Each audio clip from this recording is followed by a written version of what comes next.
If you're selling products on Amazon, especially from the Asian countries such as China, today we're unpacking how Trump's proposed tariffs could disrupt the e-commerce industry.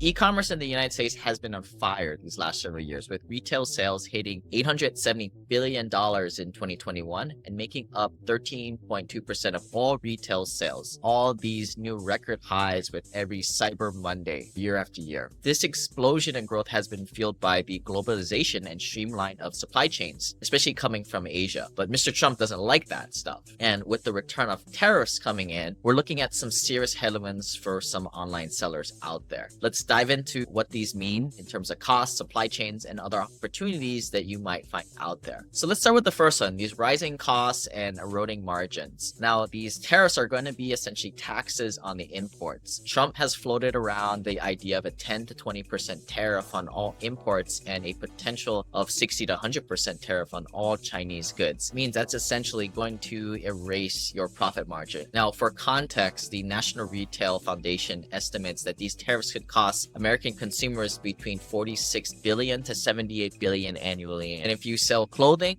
or apparel, that could be 12 to 20%. Big companies like Amazon, they're going to absorb the cost somehow. But what this is hard for the smaller entrepreneur, the small businesses could run into issues. And this margin means even a small cost increase could make some products become unprofitable. Rising costs is one thing. Tariffs are forcing you guys to rethink about the entire supply chain. And that's where the China plus one strategy comes in. That means diversifying and sourcing from other countries like Vietnam, Mexico, or India. Here's where moving the production lines isn't as easy. These regions just don't have the same scale or efficiency that China does. And it takes money to go over and make the shift. And some of you guys actually fly out there, shake hands with your vendors and producers, and you're gonna have to recreate the wheel if this all happens. In the meantime, you have to face short-term volatility in your earnings. But hey, I guess that's all part of being a business owner, right? If you don't risk it, no biscuit. So why is the administration doing this? On the surface, it's a good story. You're bringing manufacturing back to the United States. And this was a narrative that wasn't fully completed in Trump's first time in office. No, I think we did a great job. While this could be a win for domestic production, it's not a cure-all. Now, labor costs in the United States are significantly higher than other places. For low-cost goods like apparel or consumer electronics, you know me, I always buy those off-brand batteries. Hope they don't blow up or get set on fire. Reshoring this stuff isn't very practical. There are high-margin products or industries that can leverage automation and robotics, such as the computer chips, that might see some benefits, but look out for these like low-tech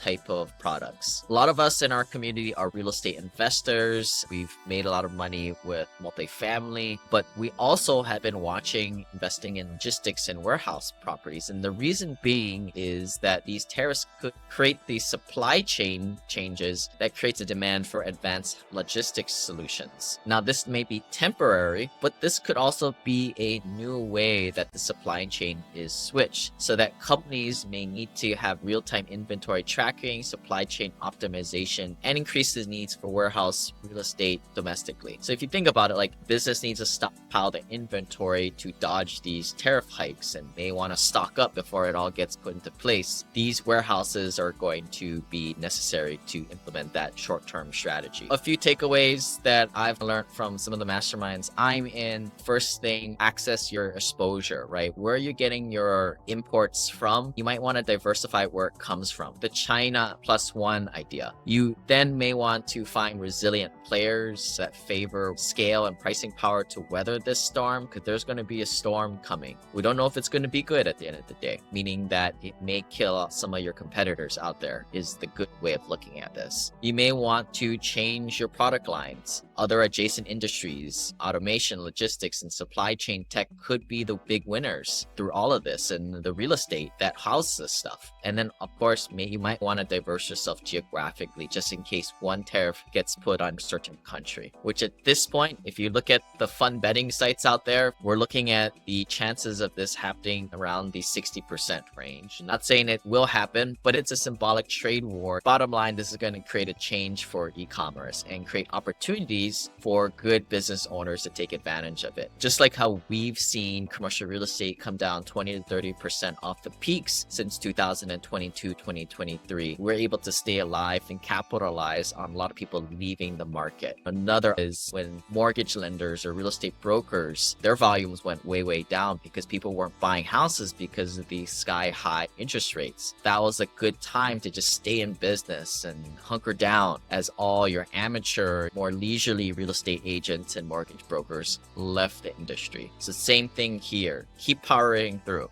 Do you own e-commerce? Let us know which products you're in and what are you going to do to take advantage of the situation. You might meet somebody in the comments section, or you just freaked out and scared like most people out there, putting your head in the sand. Let us know what you want to hear on future video. If you want access to my free masterclass all about investing, taxes, infinite banking, go and sign up at thewealthelevator.com/master.